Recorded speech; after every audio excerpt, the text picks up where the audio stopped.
Hallelujah. Praise the lord. ಪ್ರಿಯರೇ, ಯೇಸು ಕ್ರಿಸ್ತನ ಪರಿಶುದ್ಧ ನಾಮದಲ್ಲಿ ನಿಮ್ಮನ್ನು ವಂದಿಸ್ತೇನೆ. ಗೈಡಿಂಗ್ ಲೈಟ್, ದಾರಿದೀಪ ಎಂಬ ದೇವರ ವಾಕ್ಯ ಧ್ಯಾನ ಭಾಗಕ್ಕೆ ನಿಮ್ಮೆಲ್ಲರನ್ನು ಸ್ವಾಗತಿಸ್ತೇನೆ. ಪ್ರಿಯರೇ, ಇದು ದೇವರ ವಾಕ್ಯದಲ್ಲಿ ನಾವು ಧ್ಯಾನಿಸುವ ಪವಿತ್ರಾತ್ಮನ ಹೃದಯದಲ್ಲಿ ಹಾಕಿದ ವಿಷಯ. ಇವತ್ತಿನ ಧ್ಯಾನಕ್ಕೋಸ್ಕರ ಯೇಸುವಿನ ರಕ್ತದಿಂದ ಪಾಪ ಪರಿಹಾರ ಎಂಬುದಾಗಿ. ಈ ಸಂದೇಶವನ್ನು ನಾವು 2 ಭಾಗದಲ್ಲಿ ಧ್ಯಾನ ಮಾಡಲಿಕ್ಕಿದ್ದೇವೆ. ಇವತ್ತು ಮೊದಲನ ಭಾಗವನ್ನು ಧ್ಯಾನ ಮಾಡುವ. ದೇವರ ವಾಕ್ಯಕ್ಕೆ ಹೋಗುವುದಕ್ಕಿಂತ ಮೊದಲು ಪ್ರಾರ್ಥಿಸುವ. ತಂದೆ, ನಿಮಗೆ ಸ್ತೋತ್ರ ಸ್ವಾಮಿ. ಅದ್ಭುತನಾದ ದೇವರು, ಮಹಿಮೆ ಉಳ್ಳ ದೇವರು, ಅತಿ ಪರಿಶುದ್ಧ ನೀವು. ಯೇಸು ಕ್ರಿಸ್ತನ ನಾಮದಲ್ಲಿ ನಿಮ್ಮ ಸನ್ನಿಧಿಗೆ ಬಂದಿದ್ದೇವೆ ರಾಜ. ಅಪಾ ಸ್ವಾಮಿ, ನೀವು ಒಳ್ಳೆಯವರು, ಒಳ್ಳೆಯದನ್ನೇ ಮಾಡುವ ದೇವರು. ನಮ್ಮ ಮೇಲೆ ಅಪಾರವಾದ ಪ್ರೀತಿ ಇಟ್ಟಿರುವ ಆತನು ನೀವು ಸ್ವಾಮಿ. ತಂದೆ ಸ್ವಾಮಿ, ಸಮಯದಲ್ಲಿ ನೀವು ನಮ್ಮೊಂದಿಗೆ ಮಾತನಾಡಿ, ನಿಮ್ಮ ಜೀವವುಳ್ಳ ವಾಕ್ಯದ ಮೂಲಕ ಮಾತನಾಡಿ, ಪ್ರತಿಯೊಬ್ಬರೊಂದಿಗೆ ಮಾತನಾಡಿ ಸ್ವಾಮಿ. ಅಪಾ, ನಿಮ್ಮ ಮಾತಿನ ಶಕ್ತಿ, ಪವಿತ್ರ ಆತ್ಮನ ಅಭಿಷೇಕ ಅಪಾಸ ಪ್ರತಿಯೊಬ್ಬರನ್ನು ಪ್ರವೇಶಿಸಲಿ. ಅವರ ಜೀವಿತದಲ್ಲಿ ಇಲ್ಲದಿರುವುದು ಉಂಟಾಗಲಿ ಸ್ವಾಮಿ. ನಿಮ್ಮ ನಾಮಕ್ಕೆ ಮಹಿಮೆ ಆಗಲಿ ರಾಜ. ಪವಿತ್ರ ಆತ್ಮನೆಲ್ಲವನ್ನು ನೀವು ಆತೊಟ್ಟಿಗೆ ತೆಗೆದುಕೊಳ್ಳಿ. ಮಾತನಾಡುವ ನನ್ನನ್ನು ಕೇಳಿಸಿಕೊಳ್ಳೋ ನಿಮ್ಮ ಜನರನ್ನು ಆಳ್ವಿಕೆ ಮಾಡಿ ಅಪ್ಪ. ನಿಮ್ಮ ಚಿತ್ತವೇ ನೆರವೇರಲಿ. ಯೇಸು ಕ್ರಿಸ್ತನ ನಾಮದಲ್ಲಿ ಬೇಡಿಕೊಂಡಿದ್ದೇವೆ, ಆಮೆನ್. ಪ್ರಿಯರೇ, ನಾನು ಈಗಾಗಲೇ ಹೇಳಿದಾಗೆ ಇವತ್ತಿನ ಸಂದೇಶದ ವಿಷಯ ಯೇಸುವಿನ ರಕ್ತದಿಂದ ಪಾಪ ಪರಿಹಾರ ಎಂಬುದಾಗಿ. ನಾವು ಇವತ್ತು ಈ ಸಂದೇಶದ ಮೊದಲನ ಭಾಗವನ್ನು ಧ್ಯಾನಿಸುವ.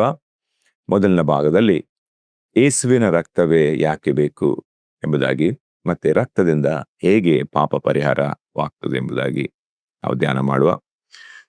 ಇಬ್ರಿಯರಿಗೆ ಬರೆದ ಪತ್ರಿಕೆ 9ನೇ ಅಧ್ಯಾಯದ 22ನೇ ವಚನವನ್ನು ನಾವು ಓದುವಾಗ ಅಲ್ಲಿ ವಾಕ್ಯ ಹೇಳ್ತದೆ, ಧರ್ಮಶಾಸ್ತ್ರದ ಪ್ರಕಾರ ಸ್ವಲ್ಪ ಕಡಿಮೆ ಎಲ್ಲಾ ವಸ್ತುಗಳು ರಕ್ತದಿಂದಲೇ ಶುದ್ಧೀಕರಿಸಲ್ಪಡುವವು, ರಕ್ತಧಾರೆ ಇಲ್ಲದೆ ಪಾಪ ಪರಿಹಾರ ಉಂಟಾಗುವುದಿಲ್ಲ ಎಂಬುದಾಗಿ. ಇಲ್ಲಿ ವಾಕ್ಯ ಹೇಳ್ತದೆ, ರಕ್ತಧಾರೆ ಇಲ್ಲದೆ ಪಾಪ ಪರಿಹಾರ ಉಂಟಾಗುವುದಿಲ್ಲ ಎಂಬುದಾಗಿ. ನಂತರ ನಾವು ಸತ್ಯವೇದದಲ್ಲಿ ನೋಡ್ತೇವೆ, ಯೇಸುವಿನ ರಕ್ತದ ಮೂಲಕ ಮಾತ್ರ ನಮಗೆ ಪಾಪ ಪರಿಹಾರ ಉಂಟಾಗ್ತದೆ ಎಂಬುದಾಗಿ. 1 ಯೋಹಾನ 1ನೇ ಅಧ್ಯಾಯದ 7ನೇ ವಚನವನ್ನು ನಾವು ಓದುವ. ಅಲ್ಲಿ ನಾವು ಹೀಗೆ ಓದ್ತೇವೆ, ಆದರೆ ಆತನು ಬೆಳಕಿನಲ್ಲಿರುವಂತೆ ನಾವು ಬೆಳಕಿನಲ್ಲಿ ನಡೆದರೆ ನಾವು ಒಬ್ಬರ ಸಂಗಡೊಬ್ಬರು ಅನ್ಯೋನ್ಯದಲ್ಲಿದ್ದೇವೆ, ಮತ್ತು ಆತನ ಮಗನಾದ ಯೇಸುವಿನ ರಕ್ತವು ಸಕಲ ಪಾಪವನ್ನು ನಿವಾರಣೆ ಮಾಡಿ ನಮ್ಮನ್ನು ಶುದ್ಧಿ ಮಾಡ್ತದೆ ಎಂಬುದಾಗಿ. ಹಲ್ಲೆಲೂಯ. ಇಲ್ಲಿ ವಾಕ್ಯ ಹೇಳ್ತದೆ, ಯೇಸುವಿನ ರಕ್ತ ಸಕಲ ಪಾಪದಿಂದ ತೊಳೆದು ನಮ್ಮನ್ನು ಶುದ್ಧಿ ಮಾಡ್ತದೆ ಎಂಬುದಾಗಿ.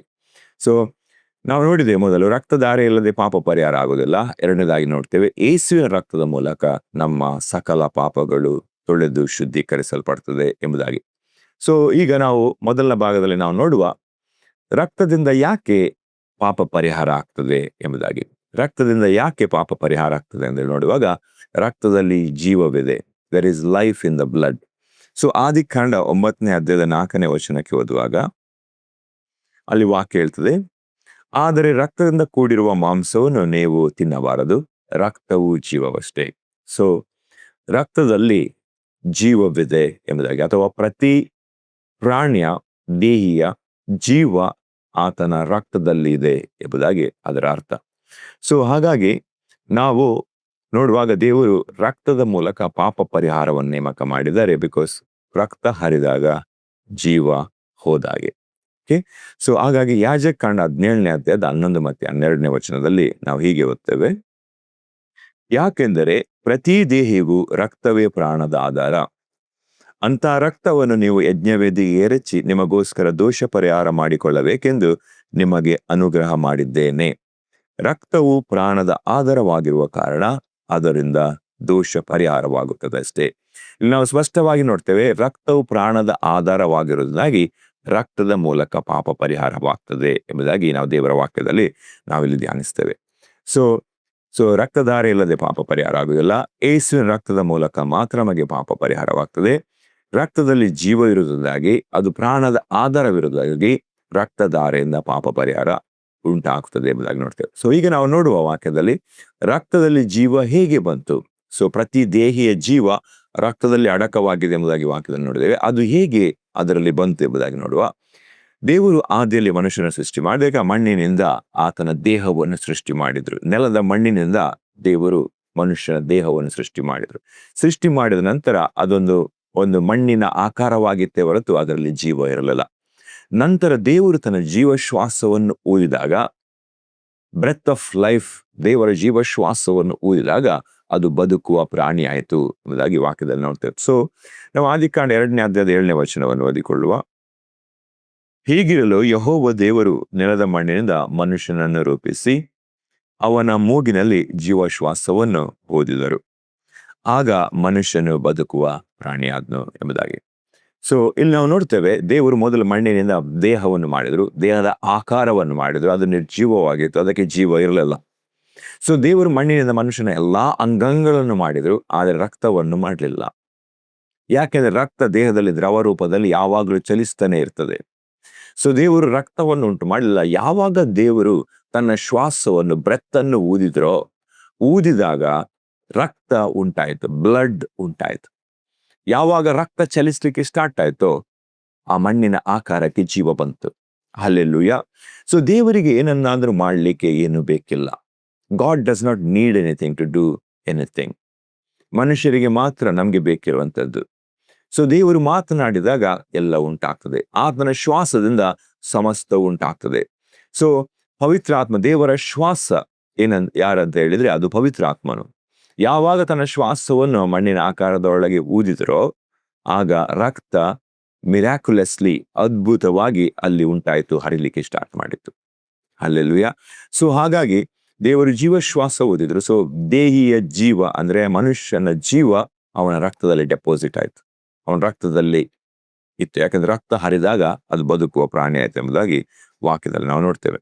ಸೊ ಯಾವಾಗ ಆದಾಮ ಪಾಪ ಮಾಡಿದ್ನೋ, ಅವನು ಪಾಪ ಮಾಡಿದಾಗ ಪಾಪ ಅವನ ಜೀವಿತವನ್ನು ಸೇರಿಕೊಂಡಿತ್ತು, ಅವನ ಲೈಫ್ ಅನ್ನು ಸೇರಿಕೊಂಡಿತ್ತು. ಅವನ ಜೀವ ಅವನ ರಕ್ತದಲ್ಲಿದೆ. ಸೊ ಹಾಗಾಗಿ ಪಾಪ ಅವನ ರಕ್ತವನ್ನು ಸೇರಿಕೊಂಡಿತ್ತು. ಸೊ ಯಾವಾಗ ಆದಾಮ ಪಾಪ ಮಾಡಿದ್ನೋ ಆ ಪಾಪ ಅವನ ರಕ್ತದಲ್ಲಿ ಡೆಪಾಸಿಟ್ ಆಯ್ತು. ಆ ರಕ್ತ ಸಂತತಿಯಿಂದ ಸಂತತಿಗೆ ಹರಿತಾ ಇರುವಾಗ, ಆ ಆದಾಮನ ಪಾಪದಿಂದ ಕೂಡಿರುವಂತ ರಕ್ತ ಸಂತತಿಯಿಂದ ಸಂತತಿಗೆ ಹರಿತಾ ಇರುವಾಗ ಪಾಪ ಕೂಡ ಸಂತತಿಯಿಂದ ಸಂತತಿಗೆ ಹರಿಲಿಕ್ಕೆ ಸ್ಟಾರ್ಟ್ ಆಯ್ತು. ಹಲ್ಲೆಲೂಯಾ. ಬಿಕಾಸ್ ರಕ್ತದಲ್ಲಿ ಪಾಪ ಸೇರಿಕೊಂಡು ಸಂತತಿಯಿಂದ ಸಂತತಿಗೆ ಅದು ಟ್ರಾನ್ಸ್ಫರ್ ಆಗ್ತಾನೆ ಇತ್ತು.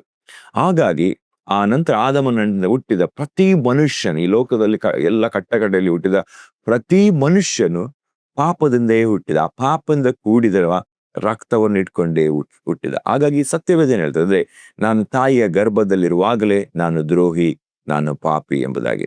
ಸೊ ಪ್ರತಿಯೊಂದು ಮಗು ಅದು ಹುಟ್ಟುವಾಗಲೇ ತಾಯಿಯ ಗರ್ಭದಲ್ಲಿಯೇ ಪಾಪಿ. ಸೊ ಕೀರ್ತನೆ 51ನೇ ಅಧ್ಯಾಯದ 5ನೇ ವಚನ ಓದುವ. ಹುಟ್ಟಿದಂದಿನಿಂದ ನಾನು ಪಾಪಿಯೇ, ಮಾತೃಗರ್ಭವನ್ನು ಹೊಂದಿದ ದಿನದಿಂದಲೇ ದ್ರೋಹಿಯೇ ಎಂಬುದಾಗಿ. ಸೊ ಪ್ರತಿ ಮನುಷ್ಯನು ತಾಯಿಯ ಗರ್ಭದಿಂದ ಹೊರಗೆ ಬಂದಾಗಲೇ ಪಾಪಿ. ಯಾಕೆಂದ್ರೆ ಸಂತತಿಯಿಂದ ಬಂದ ರಕ್ತ, ಪಾಪದಿಂದ ಕೂಡಿದ ರಕ್ತ ಅವನ್ನೇ ಇಟ್ಕೊಂಡು ಬರ್ತಾ ಇದ್ದ. ಸೊ ಹಾಗಾಗಿ ಮನುಷ್ಯರಿಗೆ ತನ್ನ ಪಾಪದಿಂದ ಹೊರಗೆ ಬರುವುದು ಅಸಾಧ್ಯವಾಗಿತ್ತು. It is impossible. ತನ್ನ ದೋಷವನ್ನು ಪರಿಹಾರ ಮಾಡಲಿಕ್ಕೆ ಆತನಿಗೆ ಅಸಾಧ್ಯವಾಗಿತ್ತು. ಯಾಕಂದ್ರೆ ಆತನು ಹುಟ್ಟುವಾಗಲೇ ಅವನು ಪಾಪವನ್ನು ಇಟ್ಕೊಂಡು ಬಂದಿದ್ದ, ಆ ಪಾಪವೆಂಬ ಬೀಜವನ್ನು ಇಟ್ಕೊಂಡು ಬಂದಿದ್ದ. ಆ ಪಾಪವೆಂಬ ಬೀಜ ಅವನನ್ನು ಇನ್ನೂ ಹೆಚ್ಚಾಗಿ ಪಾಪ ಮಾಡುವಕ್ಕೆ ವಶ ಮಾಡಿಕೊಂಡಿತ್ತು, ಆಳ್ವಿಕೆ ಮಾಡ್ತಾ ಇತ್ತು. ತಾನು ಒಳ್ಳೆಯದನ್ನು ಮಾಡಬೇಕೆಂಬುದಾಗಿ ಮನಸ್ಸಿದ್ರೂ ಕೂಡ ಆ ಪಾಪವೆಂಬ ಕಣ, ಪಾಪ ಎಂಬ ಬೀಜ ರಕ್ತದಲ್ಲಿ ಅಡಕವಾಗಿರುವುದರಿಂದಾಗಿ ಅದು ಆತನನ್ನು ವಶ ಮಾಡಿಕೊಂಡು ಕೆಟ್ಟದ ಕಾರ್ಯಕ್ಕಾಗಿ ಪ್ರೇರೇಪಿಸ್ತಾ ಇತ್ತು. ಹಲ್ಲೆಲೂಯಾ. ಸೊ ಹಾಗಾಗಿ ಮನುಷ್ಯರಿಗೆ ಪಾಪದಿಂದ ಹೊರಗೆ ಬರುವುದು ಅಸಾಧ್ಯವಾಗಿರುವಾಗ, ಪರಿಶುದ್ಧವಾಗಿ ಇರಲಿಕ್ಕೆ ಅಸಾಧ್ಯವಾಗಿರುವಾಗ, ದೇವರು ತಾನೇ ನಮ್ಮನ್ನು ಪರಿಶುದ್ಧ ಮಾಡಬೇಕೆಂಬ ಕಾರ್ಯಕ್ಕೆ ತನ್ನನ್ನು ಒಪ್ಪಿಸಿಕೊಟ್ರು. ಅದಕ್ಕಾಗಿ ದೇವರು ನೇಮಿಸಿದ ಯಜ್ಞದ ಕುರಿಮರಿ ಯಾರಾದಂದ್ರೆ ಯೇಸು. ಯಜ್ಞದ ಕುರಿಮರಿಯಾದಂದ್ರೆ ನಮ್ಮ ಪಾಪ ಪರಿಹಾರಕ್ಕಾಗಿ ದೇವರು ಇಟ್ಟಿರುವಂತ ಬಲಿಪಶು, ಸಬ್ಸ್ಟಿಟ್ಯೂಟ್. ಅದಕ್ಕೋಸ್ಕರ ದೇವರು ನೇಮಿಸಿದ ಆತನು, ದೇವರ ಕುಮಾರನು, ದೇವರ ವಾಕ್ಯವೆಂಬ ಆತನು, ಯೇಸು ಕ್ರಿಸ್ತನು. ಸೊ ಯೋಹಾನ ಬರೆದ ಸುವಾರ್ತೆ 1ನೇ ಅಧ್ಯಾಯದ 29ನೇ ವಚನ ಓದುವಾಗ, ಮರುದಿನ ಯೋಹಾನನು ತನ್ನ ಕಡೆಗೆ ಬರುವ ಯೇಸುವನ್ನು ನೋಡಿ, ಅಗೋ ಯಜ್ಞಕ್ಕೆ ದೇವರು ನೇಮಿಸಿದ ಕುರಿ, ಲೋಕದ ಪಾಪವನ್ನು ನಿವಾರಣೆ ಮಾಡುವವನು. ಹಲ್ಲೆಲೂಯಾ. ಇಲ್ಲಿ ವಾಕ್ಯ ಹೇಳ್ತದೆ, ಯಜ್ಞಕ್ಕೆ ದೇವರು ನೇಮಿಸಿದ ಕುರಿ. ಯೇಸುವನ್ನು ನೋಡಿ ಯೋಹಾನನು ಪ್ರವಾದಿಸ್ತಾನೆ. ನಮ್ಮ ಸಬ್ಸ್ಟಿಟ್ಯೂಟ್, ನಮ್ಮ ಪಾಪಗಳನ್ನು ಹೊತ್ತುಕೊಂಡೋಗ್ಲಿಕ್ಕೆ, ನಮ್ಮ ಶಾಪಗಳ ರೋಗಗಳನ್ನು ಹೊತ್ತಿಕೊಳ್ಳಲಿಕ್ಕೆ ದೇವರು ನೇಮಿಸಿದ ಆತನು. ನಮ್ಮ ಪಾಪದ ಪಾಲಿಗೋಸ್ಕರ ವಧೆ ಆಗ್ಲಿಕ್ಕೆ, ಪಾಪದ ಪಾಲಿಗೋಸ್ಕರ ಮರಣ ಹೊಂದಲಿಕ್ಕೆ, ಪಾಪದ ಪಾಲಿಗೋಸ್ಕರ ಶಿಕ್ಷೆಯನ್ನು ಅನುಭವಿಸಲಿಕ್ಕೆ ದೇವರು ನೇಮಿಸಿದ ಆತನು ಎಂಬುದಾಗಿ ಯೇಸುವನ್ನು ತೋರಿಸಿ ಯೋಹಾನನು ಹೇಳ್ತಾನೆ. ಸೊ ಈಗ ಯೇಸು ಸ್ವಾಮಿ ನಮ್ಮ ಪಾಪಗಳಿಗೋಸ್ಕರ ಮರಣ ಹೊಂದುವಂಥದ್ದು, ಆ ಯೋಜನೆಯನ್ನು ದೇವರು ಜಗದುತ್ಪತ್ತಿಗೆ ಮುಂಚೆನೆ ಮಾಡಿದರು. ಈ ಲೋಕವನ್ನು ಸೃಷ್ಟಿ ಮಾಡುವುದಕ್ಕಿಂತ ಮೊದಲೇ ದೇವರು ಯೋಜನೆ ಮಾಡಿದ್ರು. ದೇವರು ಎಲ್ಲವನ್ನ ಬಲ್ಲ ಆತನು, ಆತನಿಗೆ ತಿಳಿಯದಿರುವಂಥದ್ದು ಯಾವುದೊಂದು ಇಲ್ಲ. ಸೊ 1 ಪೇತ್ರ 1ನೇ ಅಧ್ಯಾಯದ 18 ಮತ್ತೆ 19ನೇ ವಚನ ಓದುವ. ನಿಮ್ಮ ಹಿರಿಯರು ಕಲಿಸಿಕೊಟ್ಟ ವ್ಯರ್ಥವಾದ ನಡವಳಿಕೆಯಿಂದ ನಿಮಗೆ ಬಿಡುಗಡೆಯಾದದ್ದು ಬೆಳ್ಳಿ ಬಂಗಾರ ಮೊದಲಾದ ನಶಿಸಿ ಹೋಗುವ ವಸ್ತುಗಳಿಂದ ಅಲ್ಲ, ಪೂರ್ಣಾಂಗವಾದ ನಿಷ್ಕಳಂಕ ಯಜ್ಞದ ಕುರಿಯ ರಕ್ತದಿಂದಲೋ ಎಂಬಂತೆ ಕ್ರಿಸ್ತನ ಅಮೂಲ್ಯವಾದ ರಕ್ತದಿಂದಲೇ ಎಂದು ಬಲ್ಲಿರಲ್ಲವೇ. ಸೊ ನಮಗೆ ಬಿಡುಗಡೆ ಆಗದದು, ಪಾಪದಿಂದ ಬಿಡುಗಡೆ ಆದದು ನಮಗೆ ನಶಿಸಿ ಹೋಗುವ ಬೆಳ್ಳಿ ಬಂಗಾರದಿಂದ ಅಲ್ಲ, ಯೇಸುವಿನ ಪರಿಶುದ್ಧವಾದ ರಕ್ತದಿಂದಲೇ. ಸೊ ಆತನ ಜಗದುತ್ಪತ್ತಿಗೆ ಮೊದಲೇ ಗೊತ್ತು ಮಾಡಲ್ಪಟ್ಟು ಅಂತ್ಯಕಾಲದಲ್ಲಿ ನಿಮಗಾಗಿ ಪ್ರತ್ಯಕ್ಷನಾದನು ಎಂಬುದಾಗಿ ನಾವು 20ನೇ ವಚನದಲ್ಲಿ ನೋಡ್ತೇವೆ. ಸೊ ಕೊಲೋಸ್ಯ 1ನೇ ಅಧ್ಯಾಯದ 20ನೇ ವಚನ ಕೂಡ ನಾವು ಧ್ಯಾನಿಸುವಾಗ, ಆತನು ಶಿಲುಬೆ ಮೇಲೆ ಸುರಿಸಿದ ರಕ್ತದಿಂದ ತಾನು ಸಮಾಧಾನವನ್ನು ಉಂಟು ಮಾಡಿ ಭೂಲೋಕಗಳಲ್ಲಿರುವ ಸಮಸ್ತವನ್ನು ಆತನ ಮೂಲಕ ತನಗೆ ಸಂಧಾನಪಡಿಸಿಕೊಳ್ಳಬೇಕೆಂತಲೂ ನಿಷ್ಕರ್ಷೆ ಮಾಡಿಕೊಳ್ಳು ಎಂಬುದಾಗಿ.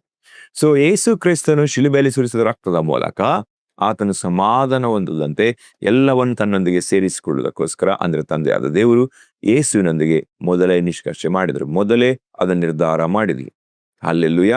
ಸೊ ಈ ಪ್ರಕಾರವಾಗಿಯೇ, ಈ ಪೂರ್ವ ಯೋಜನೆಯ ಪ್ರಕಾರವಾಗಿಯೇ ಜಗದುತ್ಪತ್ತಿಗೆ ಮುಂಚೆ ತಂದೆಯಾದ ದೇವರು ಯೇಸು ಕ್ರಿಸ್ತನು ಪವಿತ್ರ ಆತ್ಮನು ಮಾಡಿದ ಆಲೋಚನೆಯಂತೆ ದೇವರು ನೇಮಿಸಿದ ಸಮಯದಲ್ಲಿ ತನ್ನ ಮಗನನ್ನು ಕಳಿಸಿಕೊಟ್ರು. ದೇವರ ವಾಕ್ಯವೆಂಬ ಆತನನ್ನು ನರಾವತಾರದಲ್ಲಿ ಕಳಿಸಿಕೊಟ್ರು. ದೇವರ ವಾಕ್ಯ ದೇವರಾಗಿದ್ದಾರೆ. So God came in a human form.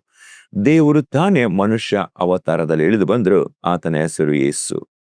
ಯೇಸು ಎಂದರೆ ತನ್ನ ಜನರನ್ನು ಅವರ ಪಾಪದಿಂದ ಬಿಡಿಸಿ ಕಾಯುವಾತನು ಎಂಬುದಾಗಿ ಅರ್ಥ. ಸೊ ಯೇಸು ಕ್ರಿಸ್ತನು ಈ ಲೋಕದಲ್ಲಿ ನರಾವತಾರದಲ್ಲಿ ಬಂದ್ರು. ಯಾಕೆಂತ ಹೇಳಿದ್ರೆ, ಪಾಪ ನರಭಾವದಲ್ಲಿ ಆಯ್ತು, ನರವತಾರದಲ್ಲಿ ಮನುಷ್ಯನಿಂದ ಪಾಪ ಆಯ್ತು. ಅದಕ್ಕೋಸ್ಕರ ದೇವರು ಮನುಷ್ಯನಾಗಿಯೇ ಬರಬೇಕಾಯ್ತು. ಈಗ ಬಲಿ ಅದಕ್ಕೆ ಬೇಕಿರುವ ಸಬ್ಸ್ಟಿಟ್ಯೂಟ್, ಆ ಶಿಕ್ಷೆ ತೆಗೆದುಕೊಳ್ಳಲಿಕ್ಕೆ ಬೇರೆ ಯಾವ ಪ್ರಾಣಿ ಆಗುದಿಲ್ಲ, ಬೇರೆ ಯಾವ ಪಕ್ಷಿ ಆಗುದಿಲ್ಲ, ಅದಕ್ಕೆ ನಮ್ಮ ಹಾಗೆ ಇದ್ದವರೇ ಆಗಬೇಕು. Likewise sacrifice likewise. So ದೇವರು ಮನುಷ್ಯ ಅವತಾರದಲ್ಲಿಯೇ ಇಳಿದು ಬಂದು, ಮಾನವನಾಗಿಯೇ ಇಳಿದು ಬಂದು ನಮ್ಮ ಪಾಪಗಳಿಗೆ ಬರಬೇಕಾದ ಶಿಕ್ಷೆಯನ್ನು ಆತನು ತನ್ನ ಮೇಲೆ ತೆಗೆದುಕೊಂಡು ನಮ್ಮನ್ನು ಪಾಪದಿಂದ, ಶಾಪದಿಂದ, ರೋಗದಿಂದ ಬಿಡಿಸ್ಲಿಕ್ಕೋಸ್ಕರ, ಪಾಪದಿಂದ ಬಂದ ಎಲ್ಲಾ ಪರಿಣಾಮದಿಂದ ನಮ್ಮನ್ನು ಬಿಡಿಸ್ಲಿಕ್ಕೋಸ್ಕರ. ಸೊ ಯೇಸುವಿನ ರಕ್ತದಲ್ಲಿ ಪಾಪ ಇರಲಿಲ್ಲ. There is no sin in blood of Jesus. ಯಾಕೆಂತ ಹೇಳಿದ್ರೆ, ಯೇಸುವಿನ ರಕ್ತ ಅದು ಮನುಷ್ಯ ಸಂಕಲ್ಪದಿಂದ, ಕಾಮದಿಂದ ಆದಂಥದ್ದಲ್ಲ. ಸೊ ಇಲ್ಲಿ ನಾವು ನೋಡ್ತೇವೆ, ಯೇಸುವಿನ ಜನನ ಅದೊಂದು ಸೂಪರ್ ನ್ಯಾಚುರಲ್ ಜನನವಾಗಿತ್ತು, ಶ್ರೇಷ್ಠವಾದ ಜನನವಾಗಿತ್ತು. ಸೊ ಕನ್ಯೆಯಾದ ಮರಿಯಳಲ್ಲಿ ಯೇಸು ಸ್ವಾಮಿ ಜನಿಸಿ ಬಂದರು. ಈ ಮರಿಯಳಿಗೆ ಮದುವೆ ಆಗ್ಲಿಲ್ಲ, ಅವಳಿಗೆ ನಿಶ್ಚಿತಾರ್ಥ ಆಗಿತ್ತು.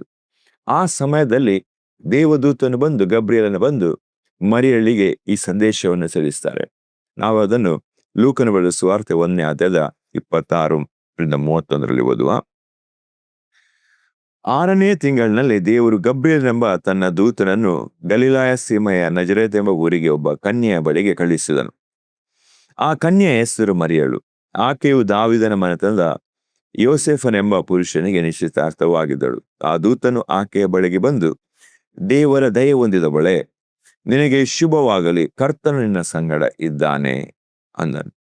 ಆಕೆ ಈ ಮಾತಿಗೆ ತತ್ತರಿಸಿ, ಇದೆಂತ ಆಶೀರ್ವಾದ ಎಂದು ಯೋಚಿಸುತ್ತಿರಲಾಗಿ ಆ ದೂತನು ಆಕೆಗೆ, ಮರಿಯಳೇ, ಹೆದರಬೇಡ, ನಿನಗೆ ದೇವರ ದಯೆ ದೊರಕಿತು. ಇಗೋ, ನೀನು ಗರ್ಭಿಣಿಯಾಗಿ ಒಂದು ಮಗನನ್ನು ಹೆರುವಿ, ಆತನಿಗೆ ಯೇಸು ಎಂದು ಹೆಸರಿಡಬೇಕು ಎಂಬುದಾಗಿ ಹೇಳ್ತೇನೆ. ಸೊ ಆಗ ಅವಳ ಕನ್ಯೆಯಾದ ಮರಿಯಳಿಗೆ ಹೇಳುವಾಗ, ನೀನೊಂದು ಮಗನನ್ನು ಅಳೆತಿ ಅವಳಿಗೆ ಯೇಸು ಎಂದು ಹೆಸರಿಡಬೇಕು ಎಂಬುದಾಗಿ ಹೇಳುವಾಗ ಮರಿಯಳು ಆಶ್ಚರ್ಯಚಕಿತಳಾಗ್ತಾಳೆ. ಅವಳು ಅಲ್ಲಿ ಉತ್ತರಿಸ್ತಾಳೆ. 34-35ನೇ ವಚನ ಓದುವ. ಅವಳು ಹೇಳ್ತಾಳೆ ದೂತನಿಗೆ, ಮರಿಯಳು ಆ ದೂತನನ್ನು, ಇದು ಹೇಗಾದೀತು, ನಾನು ಪುರುಷನ್ನು ಅರಿತವಳಲ್ಲವಲ್ಲ ಎಂದು ಕೇಳಿದಕ್ಕೆ ದೂತನು, ನಿನ್ನ ಮೇಲೆ ಪವಿತ್ರಾತ್ಮ ಬರುವುದು, ಪರಾತ್ಪರನ ಶಕ್ತಿಯ ನೆರಳು ನಿನ್ನ ಮೇಲೆ ಬೀಳುವುದು. ಆದುದರಿಂದ ಹುಟ್ಟುವ ಆ ಪವಿತ್ರ ಶಿಶು ದೇವರ ಮಗ ಎನಿಸಿಕೊಳ್ಳುವುದು. ಅಲ್ಲಿ ನಾವು ನೋಡ್ತೇವೆ, ಸ್ಪೆಷಲಿ 34 ಮತ್ತೆ 35ನೇ ವಚನದಲ್ಲಿ ದೇವದತ್ತನ ಹೇಳ್ತಾನೆ, ನಿನ್ನ ಮೇಲೆ ಪವಿತ್ರ ಆತ್ಮ ಬರುವುದು, ಹುಟ್ಟುವ ಶಿಶು ಪವಿತ್ರ ಶಿಶು ಎನಿಸಿಕೊಳ್ಳುವುದು ಎಂಬುದಾಗಿ. ಪರಾತ್ಪರನ ಶಕ್ತಿಯ ನೆರಳಿನಿಂದಾಗಿ ಈ ಮಗು ಜನಿಸ್ತದೆ ಎಂಬುದಾಗಿ. ಅದು ದೇವ ಮಗನು, ದೇವಕುಮಾರನು ಎನಿಸಿಕೊಳ್ತಾನೆ ಎಂಬುದಾಗಿ. ಸೊ ಅವಳು ಕೇಳುವ ಕ್ವಶನ್ ಸಹಜವಾಗಿತ್ತು, ನಾನು ಪುರುಷರನ್ನು ಅರಿತವಳಲ್ಲ, ನಾನು ಹೇಗೆ ಗರ್ಭ ಧರಿಸುವುದು ಎಂಬುದಾಗಿ. ಸೊ ಇಲ್ಲಿ ನಾವು ನೋಡ್ತೇವೆ, ಇದು ಪುರುಷ ಸಂಕಲ್ಪದಿಂದ ಉಂಟಾದುದಲ್ಲ.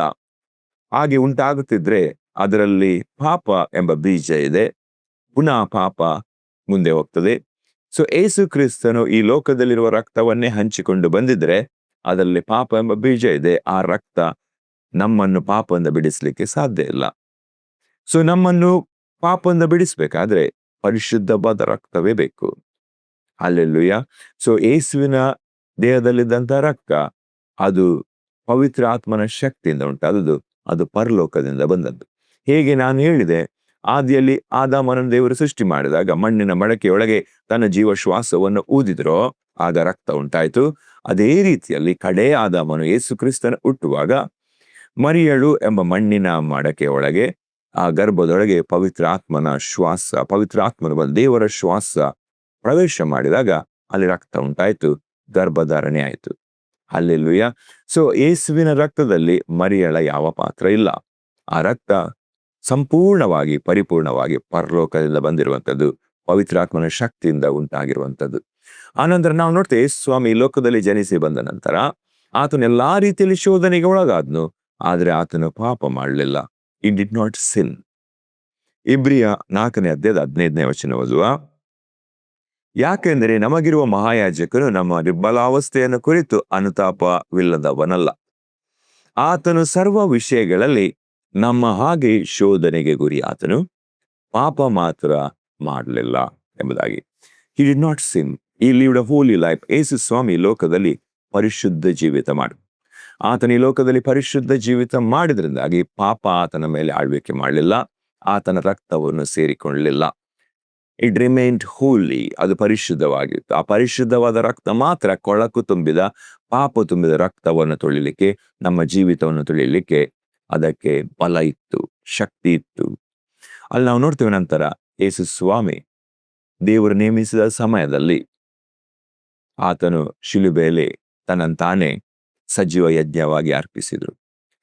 ನಿಮ್ಮ ಪಾಪಗಳ ಪರಿಹಾರಕ್ಕಾಗಿ, ನಮ್ಮ ಪಾಪಗಳಿಗೆ ಬರಬೇಕಾದೆಲ್ಲ ಶಿಕ್ಷೆ, ಎಲ್ಲ ನೋವು, ಎಲ್ಲ ವೇದನೆ ಆತನು ತನ್ನ ದೇಹದಲ್ಲಿ ಹೊತ್ತು ತೀರಿಸಿ ಆ ಶಿಲುಬೆಯಲ್ಲಿ ನಿನ್ನ ಮರಣವನ್ನು ಕೂಡ ಆತನು ಸ್ವೀಕರಿಸಿದ್ನು.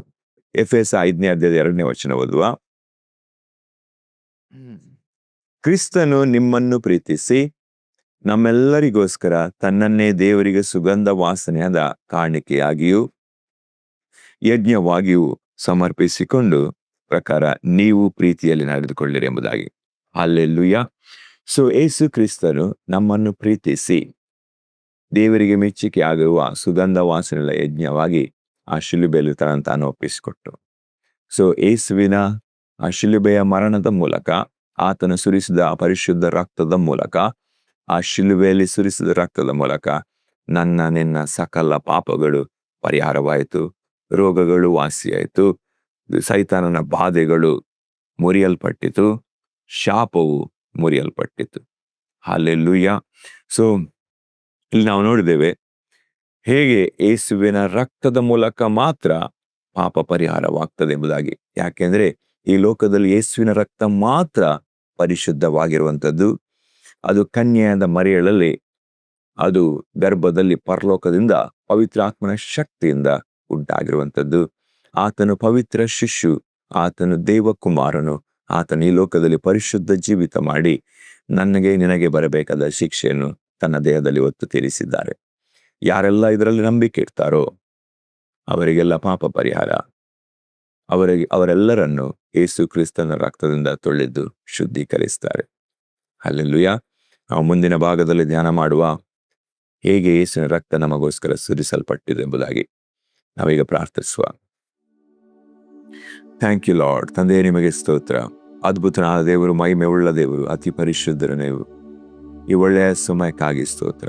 ನಿಮ್ಮ ಜೀವವುಳ್ಳ ವಾಕ್ಯವನ್ನು ಕೇಳಲಿಕ್ಕೆ, ಧ್ಯಾನಿಸಲಿಕ್ಕೆ ಕೊಟ್ಟ ಅವಕಾಶಕ್ಕಾಗಿ ಸ್ತೋತ್ರ. ಪ್ರತಿಯೊಬ್ಬರು ನೀವು ವೈಯಕ್ತಿಕವಾಗಿ ಮಾತನಾಡಿದಿರಿ ಅದಕ್ಕಾಗಿ ಸ್ತೋತ್ರ ತಂದೆ. ಅಪ್ಪ ಸ್ವಾಮಿ, ಪ್ರತಿಯೊಬ್ಬರನ್ನು ಸ್ಪರ್ಶಿಸಿ ರಾಜ. ಯೇಸುವಿನ ಕಲ್ವಾರಿ ಶಿಲೆಯಲ್ಲಿ ಸುರಿಸಿದ ಪರಿಶುದ್ಧವಾದ ರಕ್ತ, ಅಮೂಲ್ಯವಾದ ರಕ್ತದಿಂದ ಅಪ್ಪ ಸಕಲ ಜನರ ಪಾಪವನ್ನು ತೊಳೆದ ಆತನು ನೀವಾಗಿದ್ದೀರಿ ಸ್ವಾಮಿ. ಯಾರು ಇದರಲ್ಲಿ ನಂಬಿಕೆ ಇಡ್ತಾರೋ ಅವರಿಗೆ ಪಾಪ ಪರಿಹಾರ, ಅವರಿಗೆ ಪರಲೋಕ. ಹಲ್ಲೆಲೂಯಾ. ಅಪ್ಪ ಸ್ವಾಮಿ, ನಮ್ಮನ್ನು ನರಕದ ಯಾತನೆಯಿಂದ ತಪ್ಪಿಸಿ ಪರಲೋಕದ ಸೌಭಾಗ್ಯಕ್ಕೆ ಸೇರಿಸಿಕೊಳ್ಳಿಕ್ಕೆ ಅಪ್ಪ ಸ್ವಾಮಿ ನೀವು ಮಾಡಿದೆಲ್ಲ ತ್ಯಾಗ ಬಲಿದಾನಗಳಿಗಾಗಿ ನಿಮಗೆ ಸ್ತುತಿಸ್ತೇವೆ, ನಿಮ್ಮನ್ನು ಘನಪಡಿಸ್ತೇವಪ್ಪ.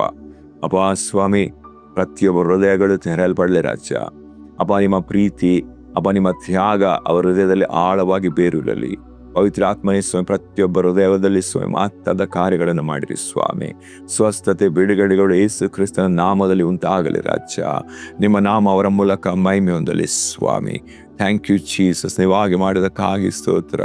ಥ್ಯಾಂಕ್ ಯು ಅಪ್ಪ ಸ್ವಾಮಿ. ನಮ್ಮ ಪ್ರಾರ್ಥನೆ ಯಾವಾಗಲೂ ಕೇಳ್ತೀರಿ, ಈಗಲೂ ಕೇಳಿ ಉತ್ತರಿಸದಕ್ಕಾಗಿ ಸ್ತೋತ್ರ ಸಲ್ಲಿಸ್ತೇವೆ ತಂದೆ. ಯೇಸು ಕ್ರಿಸ್ತನ ನಾಮದಲ್ಲಿ ಬೇಡಿ ಬಂದಿದ್ದೇವೆ, ಆಮೆನ್.